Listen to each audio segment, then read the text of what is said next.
দীপু চন্দ্র দাসের আহাজারি এখনও থামেনি। গত বছর 18 ডিসেম্বর রাতে ধর্ম অবমাননার অভিযোগ তুলে দীপু চন্দ্র দাসকে ধরে নিয়ে গিয়ে পিটিয়ে হত্যা করা হয়। পরে ঢাকা ময়মনসিংহ মহাসড়কের কাছে এক গাছে ঝুলিয়ে মরদেহে আগুন ধরিয়ে দেওয়া হয়। শেখ হাসিনা পতনের পর বাংলাদেশের আইনশৃঙ্খলা পরিস্থিতির অবনতি হওয়ায় ধর্মীয় সংখ্যালঘু বিশেষত হিন্দুরা ঝুঁকির মধ্যে রয়েছে বলে জানিয়েছেন অধিকার সংগঠন ও বিভিন্ন সংগঠনের নেতাকর্মীরা। নির্বাচনকে ঘিরে তাদের অনেকেরই উদ্বেগ ও উৎকণ্ঠা বিরাজ করছে। গত বছর চট্টগ্রামের আরতি শীলের বাড়িতে আগুন লাগানো হয়।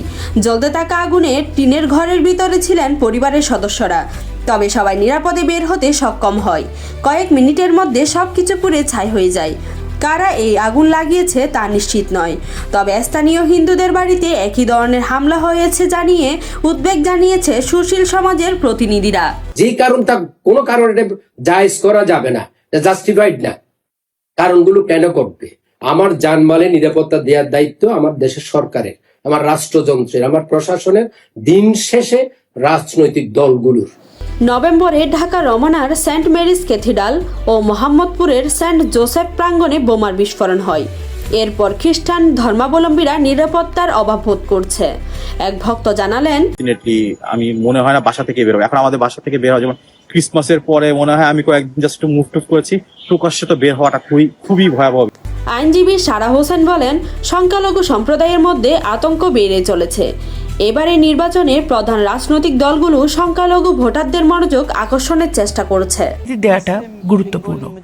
এটা একটা মুসলিম অধ্যুষিত বাঙালি দেশ, কিন্তু এখানে অমুসলিম সংখ্যালঘু হিন্দু, খ্রিস্টান, বৌদ্ধ, নাস্তিক, অবিশ্বাসী বিভিন্ন ধর্ম ও বিশ্বাসের মানুষ আছে।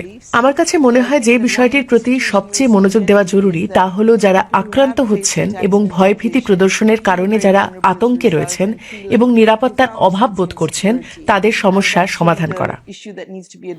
সাম্প্রতিক সহিংসতার বিচারের জন্য বিশেষ ট্রাইব্যুনালের প্রতিশ্রুতি দিয়েছে বিএনপি। অন্যদিকে জামাতে জানিয়েছে ক্ষমতায় গেলে তারা শরিয়া আইন প্রতিষ্ঠা করবে না। বাংলাদেশের সংখ্যালঘুদের জন্য এবারের নির্বাচন কেবল নিরাপত্তা এবং প্রতিনিধিত্বমূলক উপস্থাপনার প্রশ্ন নয়, বরং পরবর্তী সরকার দেশের গণতান্ত্রিক ভবিষ্যতে তাদের অবস্থানকে কতটা সমর্থন দেয় সেটাই দেখার বিষয়।